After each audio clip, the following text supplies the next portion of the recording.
Happy Wednesday morning, everybody. Welcome into another edition of Morning JOX. Conrad Van Order, Damian Mitchell here with you as we are each and every morning from 6 to 7. Appreciate you making us a part of your morning right here on JOX. This is our final live show of the week, so we will be back on Monday, but we are taking the next couple of days for the 4th of July holiday. I imagine a lot of you probably doing the same, and based on the, I guess, the lack of traffic that I see on my way to and from work. Granted, well, I guess on the way to work, it's 5 in the morning, so there isn't really any traffic, but certainly on the way home, seems like a lot of you probably already in that direction, already enjoying a little bit of time off. So we'll be doing that the next couple of days.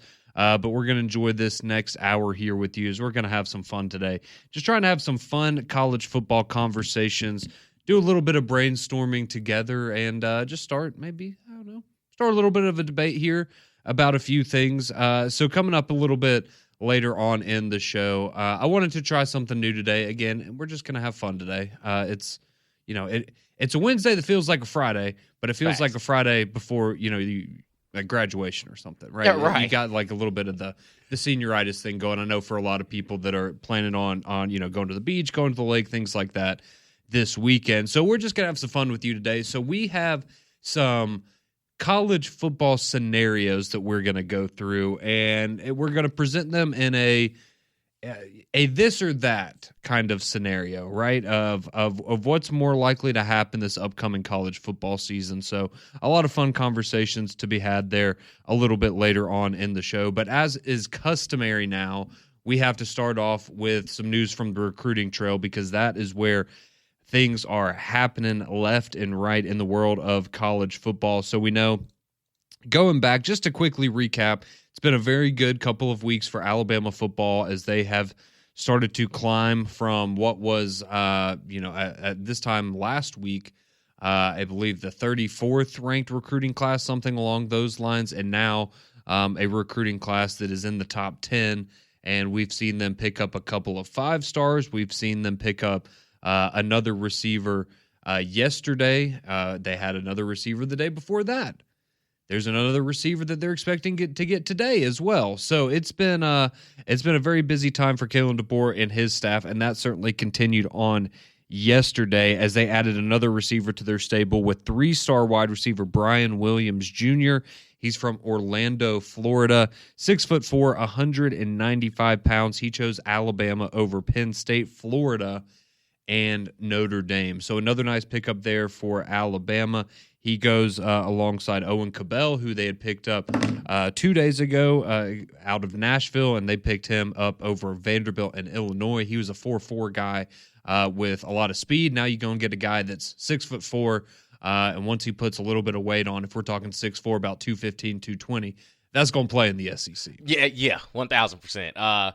When you look at, you can't really chisel out these guys. Again, they're young, but you can't recreate just 6'4", almost 200 pounds just any day of the week. But the fact that Alabama's it's almost next man up mentality when it comes to replacing the receiver room, because we know, Jeremy Bernard, he's getting older. And you look at the exodus in the portal this past season with a lot of these guys. It's kind of just building that receiver depth, because that looks, to me, as a former receiver, it's a room that can afford a lot of bodies.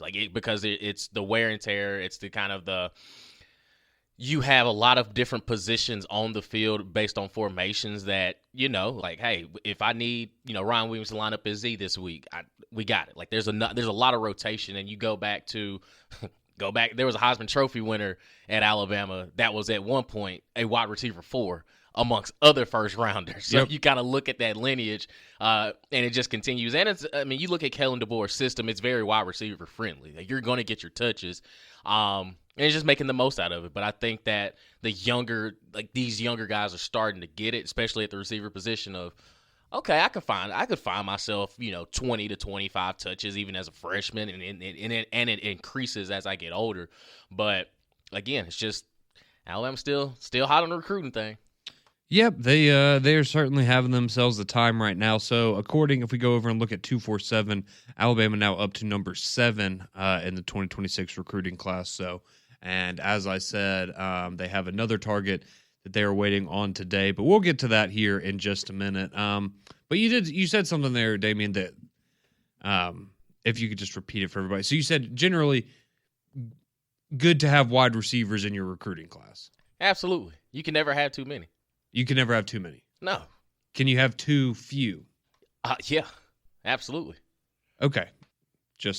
I was just curious. Well, unfortunately, Auburn is now in a situation where they don't have any wide receivers in their I beg your pardon? recruiting class. Yes. So Auburn did, unfortunately, they got some good news yesterday, but they also got some bad news. And so you did have another flip from Auburn yesterday as 4-star wide receiver Denarius Gray. He flipped from Auburn to Kentucky. So I beg your pardon? That one might sting a little bit. Yeah, but unfortunately now Auburn, they have no wide receiver commitments in the 2026 recruiting class. But he's a 6'2", 190-pound receiver from Boynton Beach, Florida, and he had been committed to Auburn since January of last year, so 2024. So he was actually the first player to commit in the 2026 class for Auburn, and he has now flipped from Auburn to Kentucky. So that's not ideal news if you're an Auburn Tigers fan, because, again, a lot of things can change, just like all of these positive things we've said for Alabama can certainly change and go the opposite direction. The same can be said for Auburn, right? They can clearly pick things up, especially if you start off with a hot start on the field this season, this fall. You're going to start rising up the recruiting rankings. But as it stands right now, I'm just telling you what the recruiting people tell you. Auburn is 89th in recruiting. They are currently 2 spots ahead of Liberty. Hugh Freeze is old school. They are 1 spot ahead of UConn, and they are currently behind Louisiana Lafayette, San Jose State, Nevada, and Idaho, and the newest member of the Pac-12, Texas State, in recruiting. So, again, not where you want to be. No. At some point, though, you want to feel like you can get a win, right? Because, again, we can sit here and we can talk about, well, go and win games on the field. And that will take care of things. And they're not going to finish 89th in recruiting. They're not. But at some point, you would like to get a win at this point early on and feel like you could get some momentum. Maybe. Right. At this point, it's almost a something is better than nothing situation. And, fair or unfair, you've got to get it done on the field. But you just kind of wish during this, the slower months you had some sort of momentum where it's, okay, say it's something different for having a conversation like they're in the 40s or 30s and just kind of you can see that there's enough wiggle room to make some ground up. But it seems extremely difficult to be in the bottom 80s and expect it to be a top 15, top 10 within a span of 4 to 5 months. But that also adds a little bit more pressure to what the regular season not just needs to be, but it has to be. Mm-hmm. So, I mean, and again, it's all said and done in December when they actually sign on a dotted line. But you kind of have that gut feeling of, this is – I know it's slow. I know it's off season, but there's something that we need to at least hang our hat on and say, all right, we're going to be fine right there. But and again, maybe Auburn's kind of the sleeping giant where they're like, hey, we're not even going to promise all these recruits like, hey, this is what you're going to get. We'll wait until December and see what happens. But it also flips the calendar to this fall is so important to what the future can be. Because think about this. Not trying to put any bad omen on them, but what if you have another disappointing season and you go into signing day and it's just, oh, well, we're probably going to be looking for another coach, or we're going to it's going to be ugly. And you're going to lose guys in the portal. You have nothing that has shown you from June to July that was like, oh, well, we're getting them in here. But I don't know. Maybe this year's roster is the one that is the focal point, and let the chips fall where they may. But it's just it adds almost an unwanted pressure for what this season has to be for Auburn. Well, and I think two things can also be true, right? I think we can sit here and say they're not going to finish 89th in recruiting. They're going to be better than that, right? They're going to be significantly better than that. But I think you can also, at this point, and again, if I'm wrong, I'll gladly admit it and eat crow, in December when this happens. But I think it's also fair at this point to say, you probably don't need to expect that this is going to be a recruiting class on the level of the last 2 years. That doesn't mean it's not going to be a good recruiting class. Doesn't mean you're not going to get guys out of there that aren't major contributors and potentially going to be star players for Auburn football. But I think I think it's fair to say that at this point, right? You're going to be significantly better off than you are right now, but you're probably not going to be talking about having a, flirting with the top 5 recruiting class or even a top 10 recruiting class. Now, you might be able to get up there in the top 15, top 20, something like that. I think that's maybe more of a realistic expectation. Again, I could be totally wrong on this. At this point, you're still trending in the wrong direction, right? It's not like, oh, okay, well, we talked about it. Recruiting's, not going very well, but we're slowly starting to pick the ball up and keep it moving. And now it's, okay, you're still losing commitments and, you need this momentum. And I think, again, I'm just using Alabama as an example because you've seen this a lot lately. But what has started to happen as you see these recruits continue to commit to Alabama, they keep feeding into each other and they keep going on social media and they are talking to the other recruits and they are encouraging the other recruits and they are all teasing, oh, y'all haven't seen anything yet. You think this is it? Just keep waiting. We got more guys coming. And they feed into that in each other and they recruit each other. And that's one of the things that would, be a little frustrating if you're an Auburn fan is you don't have that right now because you just don't have the numbers. You don't have the guys that have bought in and said, oh, yeah, let's go and take over this recruiting class and really lead a charge for Auburn. Now, this could ultimately mean nothing for Alabama. But, I mean, it's, again, when Paul Feinbaum goes on Mac and Cube and says this is, could be one of the greatest recruiting runs we've seen in recent history of college football, people start to pay attention. And so I know that that's frustrating for Auburn fans. But, again, it is going to be better than it is right now. It's just it may not be on the level of the last 2 years. But the good news, again, this isn't recruiting necessarily, but you did get somebody out of the transfer portal. Yes, people can still come out of the transfer portal. But Auburn yesterday, they pick up a former 5-star safety in Jacoby Matthews from Texas A&M. So he was the number 1 ranked safety back in the 2022 recruiting class, which was, if I'm not mistaken, that was the best recruiting class of all time that Texas A&M had. Huh? It was the best recruiting class money could buy, right? Right, correct. That is how I remember it. But he had 42 tackles last year, 4 pass breakups, and 1 interception for the Aggies. So he now comes over and joins a already pretty young but talented secondary there for Auburn. So that is your good news. But again, that doesn't count in the recruiting world, but in transfer portal world, that's a good. And also, piece. You have some thoughts? Just a question. Uh-huh. He hasn't played football since 2023.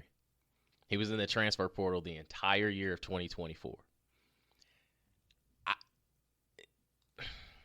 He's young. Mm-hmm.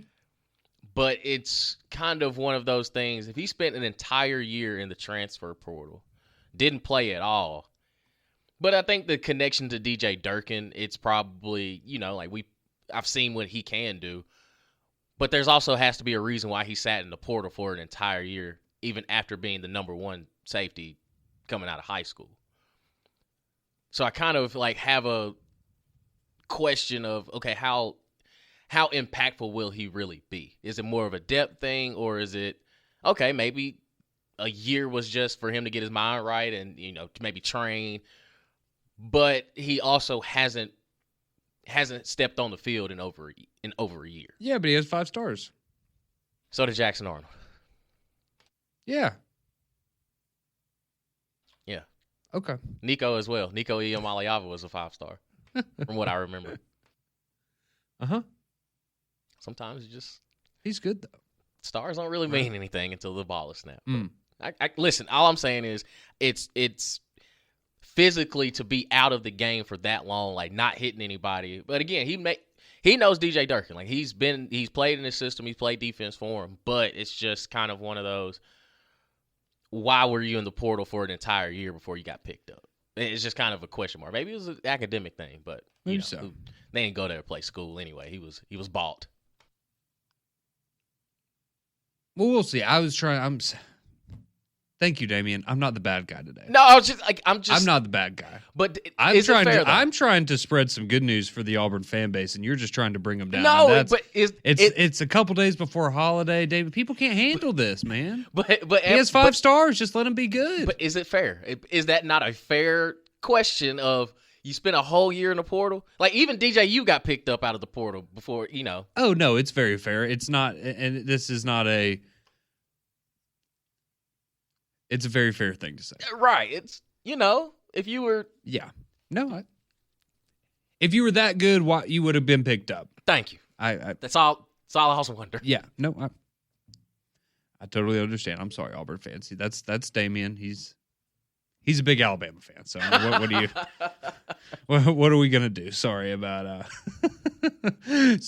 that. But that's some big recruiting and I guess trades for portal news technically for Alabama and Auburn yesterday. And hopefully either for Alabama or Auburn, there's going to be some big recruiting news around lunchtime today. So we'll tell you who you need to be keeping your eye on, as well as start looking at our what-if scenarios for the upcoming college football season. Some of you chiming in about recruiting on the text line as well. So a lot for us to get to. We'll get to it all next on the Wednesday edition of Morning JOX.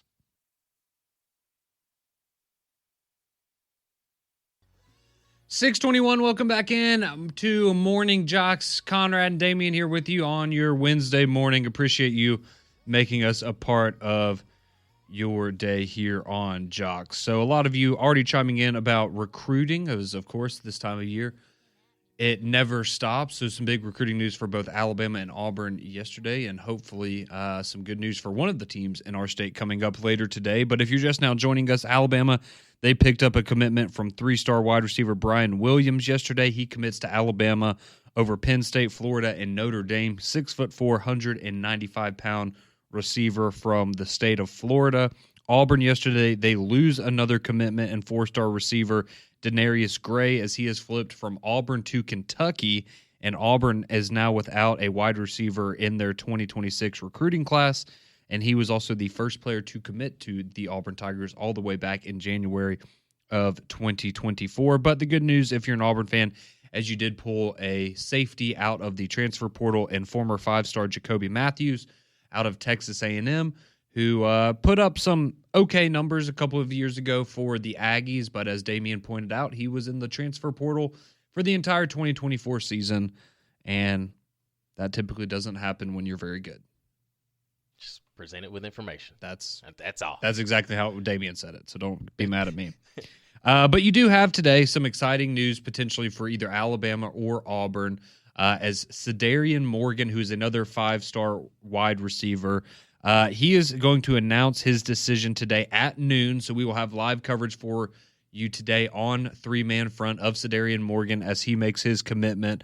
The projection is still that he's going to end up with Alabama, but I know Auburn has been heavily involved, and they certainly seem to have a pretty good chance of landing his services. But he's going to choose between Alabama, Auburn, Georgia, Florida, Clemson, and Colorado. So again, the projection right now, the crystal balls, the recruiting experts are leaning Alabama, but Auburn certainly has been heavily involved in his recruiting as well. So a big day for one of the schools in our state, potentially, as Cedarian Morgan will announce his decision coming up at noon today, and we will have that for you on 3-man front. So some of you chiming in with your thoughts, 205-834-9450 on the courtesy GMC text line of what's going on with recruiting right now. Let's see. Tim. Oh, well, this is technically recruiting. Tim from Coleman, he says, I've been out of pocket the last couple of weeks, so you'll have to forgive me, but as an Alabama fan, I really want to know if we landed Damien's fandom. I will announce my top 5 the Friday after SEC Media Days. So in about 2 weeks, just buckle up. Okay. Well, there you go. There you have it from the man himself. Let's see. We have Nick's picks chiming in. He adds to the point, talking about stars and the fact that they don't mean anything. He says Cam Ward had 0 stars coming out of high school. So I'd say I think J.J. Watt had like 1 star when he went to Wisconsin, and he's all-time great. Yeah, I mean, it really doesn't mean anything. Now, So sure, if you have 5 stars, are you typically more likely to end up being an NFL player and, having a great career and stuff? Absolutely. But there's been plenty that I can think of, at least in recent years, that just didn't work out for them. But sometimes their names escape me. Let's see. Somebody says the money must not have been right for the Auburn receiver flipping to Kentucky. Maybe so. Maybe so. Let's see. Somebody chimes in.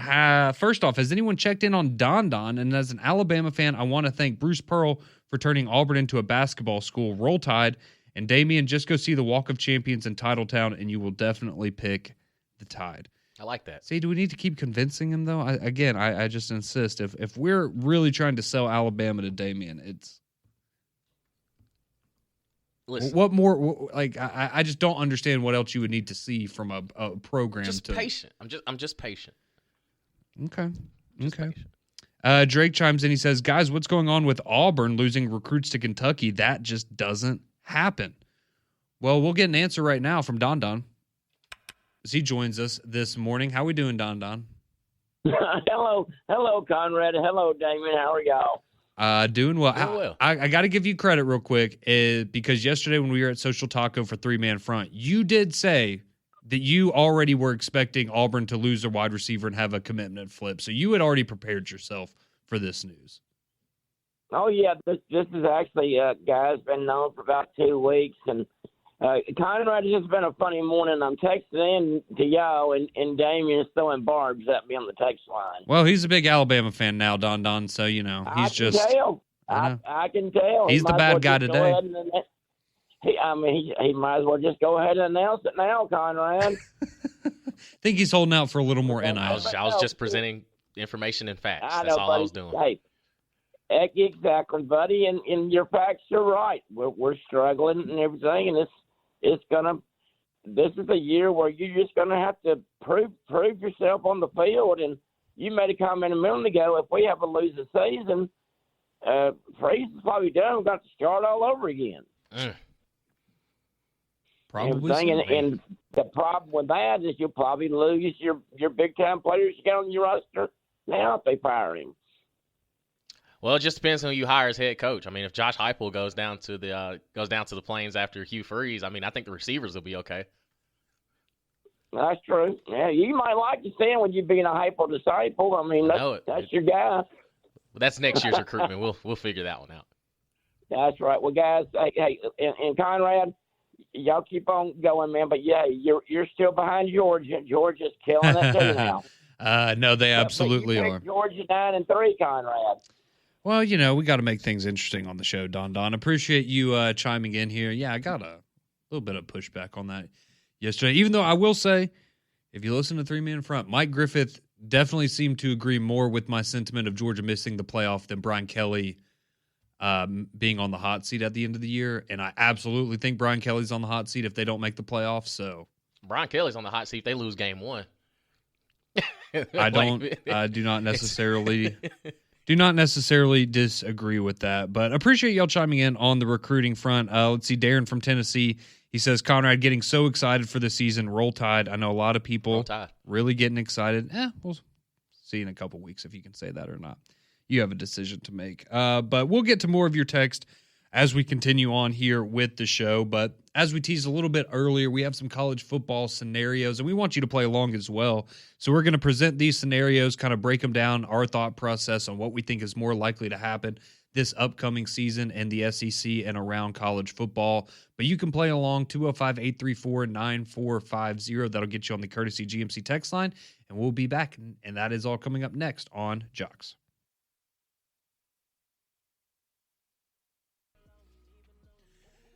6:33, welcome back in the Wednesday edition of Morning JOX. We're here with you until 7 o'clock when we hand you off to McElroy and Kublik in the morning.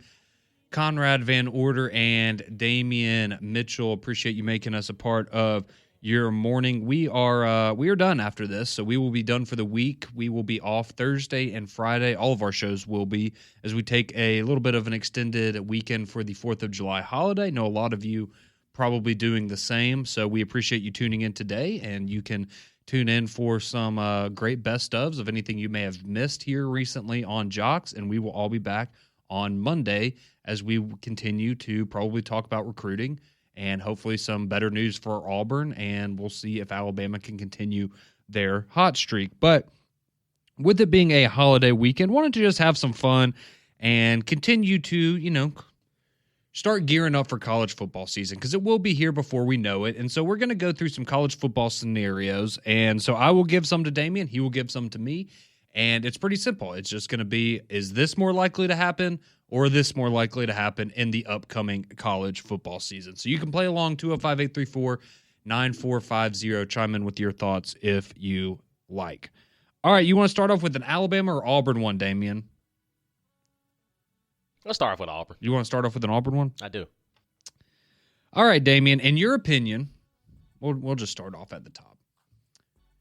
In your opinion, is it more likely that Auburn will go 10-2 this upcoming season, or is it more likely that Auburn will go 5-7 this upcoming season?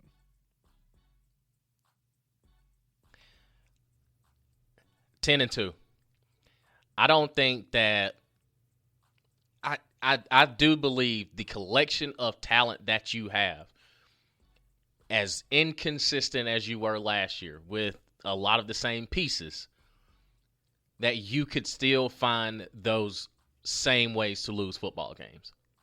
I think 10-2 is more likely than 5-7. Okay, so it's more likely that Auburn maybe exceeds expectations a little bit than it is that they have a disastrous season. Yes. So Hugh Freeze is not getting fired. I do not believe so. Okay. In that scenario. Okay. All right, we'll do an Alabama one next. Is it more likely, Damian, that Alabama goes undefeated in the regular season, so 12-0? Is it more likely that Alabama goes undefeated in the regular season, or is it more likely that they lose to Vanderbilt and Oklahoma again this season? It's undefeated, man. I'm wearing a Vanderbilt shirt right now. Mm-hmm.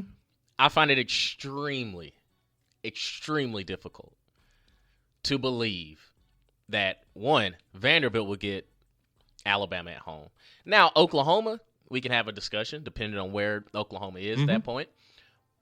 But I lean more to them correcting a lot of things that they corrected last year. I think a lot of it is addition by subtraction at a lot of positions. And I would lean more of them putting the complete package and running the gauntlet of the regular season than them to lose. You could say they could lose 2 games, but it's not going to be to Vanderbilt and Oklahoma again. Okay. How about our buddy John Mateer? Heisman? Yes.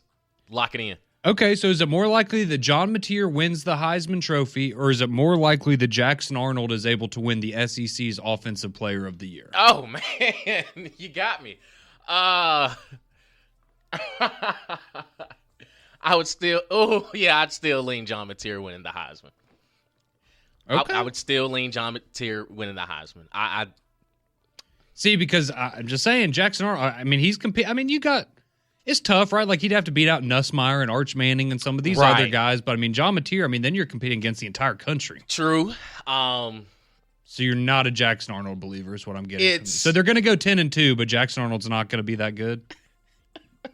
I'm sorry. I'm trying to get you in trouble. I'm sorry. I think that because once I've been presented with it, I know how bad it can get.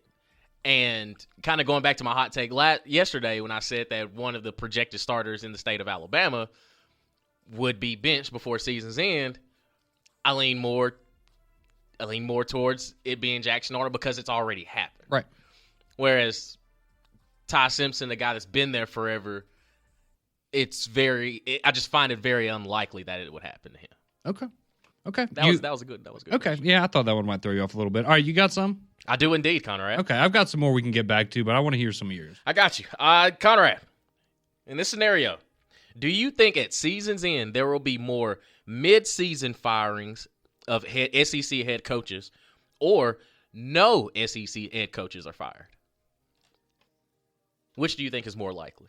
So no coaches are fired or coaches are fired in the middle of the season? Multiple SEC coaches are fired in midseason.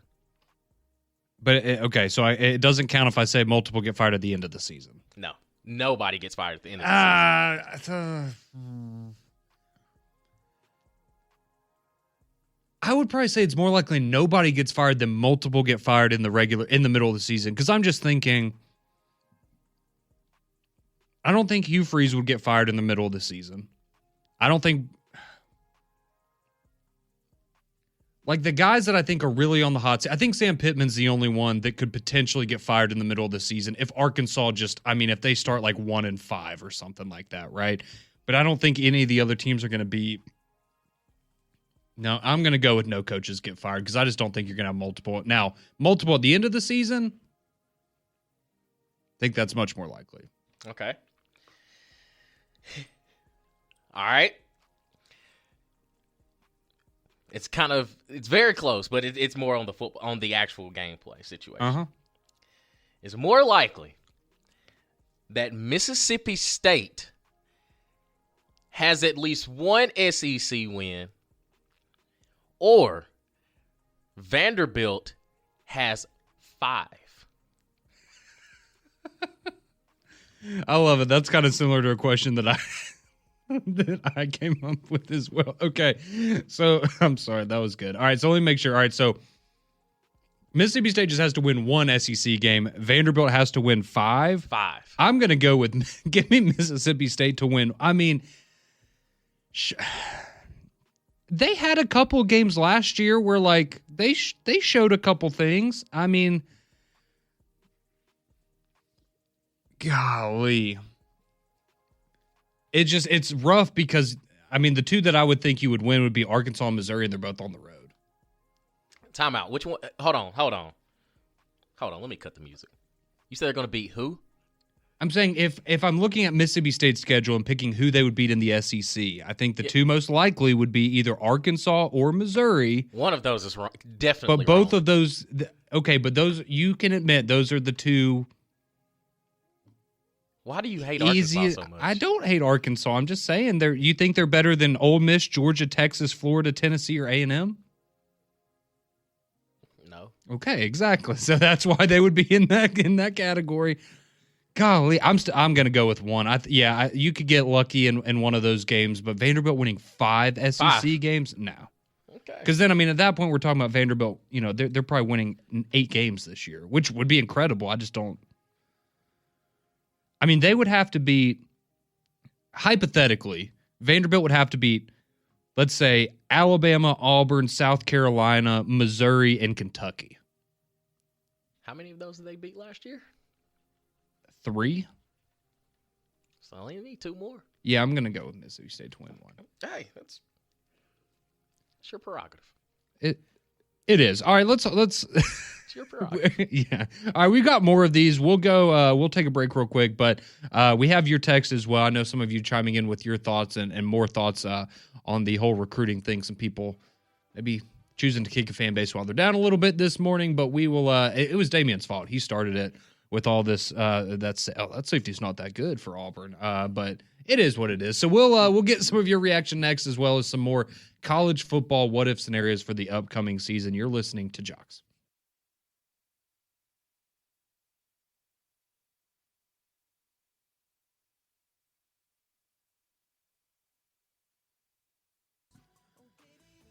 $6:46 here on your Wednesday morning. Conrad and Damien with you on Morning JOX till 7 o'clock when we hand you off to McElroy and Kublick in the morning. We've been going through some what-if scenarios in college football for the upcoming season, and we will get back to that in just a second. But if you are just now joining us, we also had some more recruiting news to keep you abreast of, as Alabama picked up another wide receiver yesterday. 3-star Brian Williams committed to the Crimson Tide, and they have their sights set on another receiver today, as do the Auburn Tigers, as 5-star receiver Cedarian Morgan will announce his commitment at noon today. So we'll have that coverage coming up on three-man front. Predicted to go to Alabama, but as we've talked about, Auburn needs a win at wide receiver here in this class, and this would be a big one if they're able to pick up Cedarian Morgan later today. But on the Auburn front, you did lose a commitment in wide receiver Denarius Gray. He flipped from Auburn to Kentucky yesterday.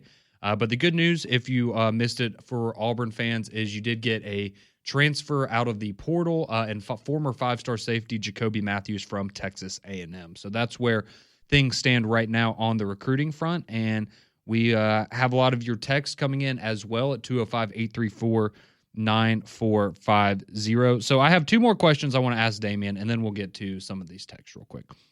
All right, so two more likely scenarios for Damian. So this one's a little bit of a crossover. It's college football and NFL. So for you, Damian, do you think it's more likely this year that the Tennessee Volunteers will win the SEC championship, or the Tennessee Titans will make it to the AFC championship game? You don't have to win it. You don't have to win it. You don't have to make the Super Bowl, but you have to make it to the AFC title game. Is that more likely than Tennessee winning the SEC championship in football? It is more likely that the Tennessee Titans will be playing for the AFC championship. I'm glad then, because I was going to just make it the Titans win the AFC South, but that seemed too easy because you would have been all over that. Oh, in a heartbeat. It's a gettable division. Besides Houston. But, I mean, with Indianapolis and Jacksonville, it's a year-by-year basis with them. But, listen, as a Heupel disciple, he's going to have to really, really coach his tail off this year. And I just think that's a very slim chance that the Tennessee Volunteers will be playing in Atlanta.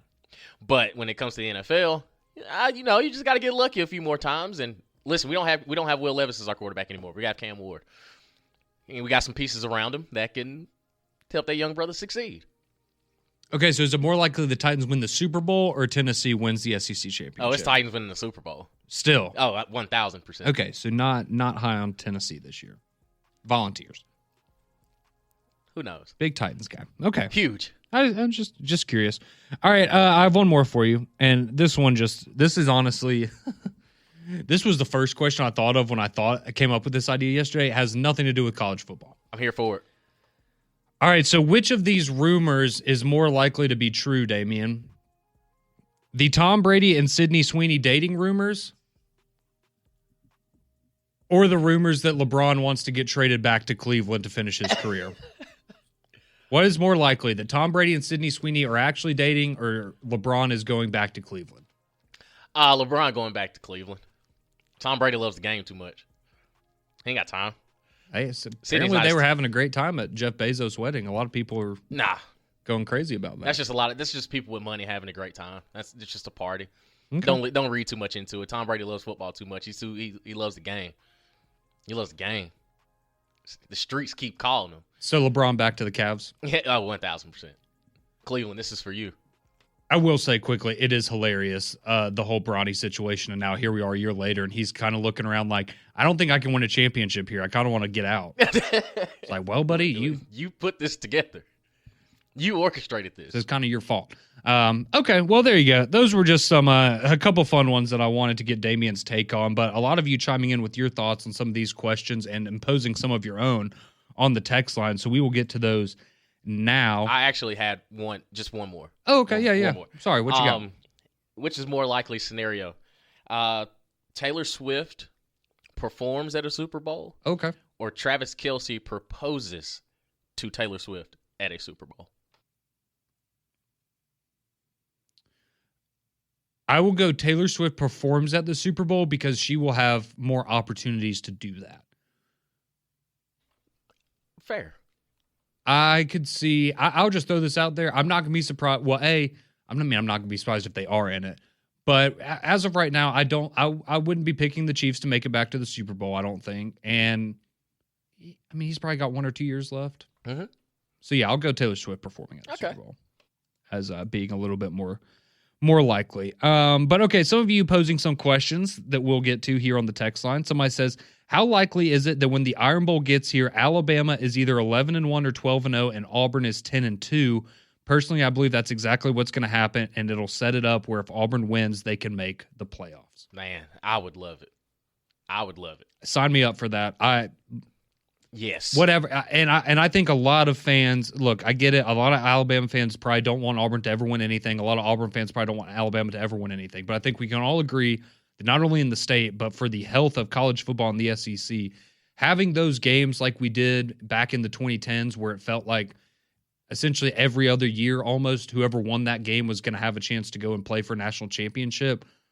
We absolutely want to have that back. So yeah, I mean, it's certainly possible. And there's certainly a scenario where it's a winner take all, right? Whoever wins that game could be in the playoff and whoever loses could be sitting at home. So I think we would certainly be happy with that. Let's see. Somebody else chimes in. They say, what started all of this with the Auburn recruiting was the Hugh Freeze golf story. And that's fair. That certainly raised some eyebrows, but that was friendly fire. That was someone on the Auburn message boards that did that. That wasn't us trying to do a hit piece or anything. That was an Auburn fan just going in there, and that information was given to us. That Auburn fan was fed up, and he said, I'm getting to the bottom of this, and don't think he liked what he found. Lindsay chimes in with the chaos these questions are causing, crying emoji. Yeah, well, they're trying to have some fun, have some It's got the wheels turning. Stir it up a little bit this morning. Let's see. Someone says, is it more likely that Auburn recruits anybody this year? Well, they got their freeze 5 right now. Or they got 6. All right. They got 6. It's better than none. Better than none. That's right. Let's see.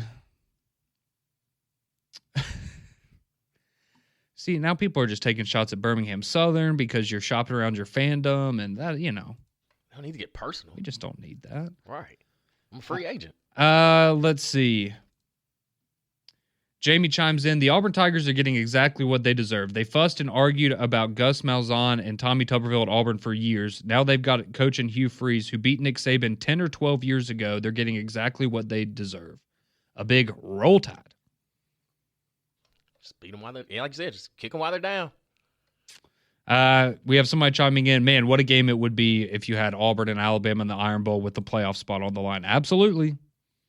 I think that would it's been a while since that game meant something for both sides at the same time. Yeah. It would be nice to be able to get back to that. So hopefully that's what we get later this fall. But appreciate all of you joining us today. We are off the next couple of days. We'll be back on Monday. Best ofs the next couple of days. So appreciate you making Morning JOX a part of your morning each and every day here on JOX. McElroy and Kublik in the morning is coming up next. We're back on Monday.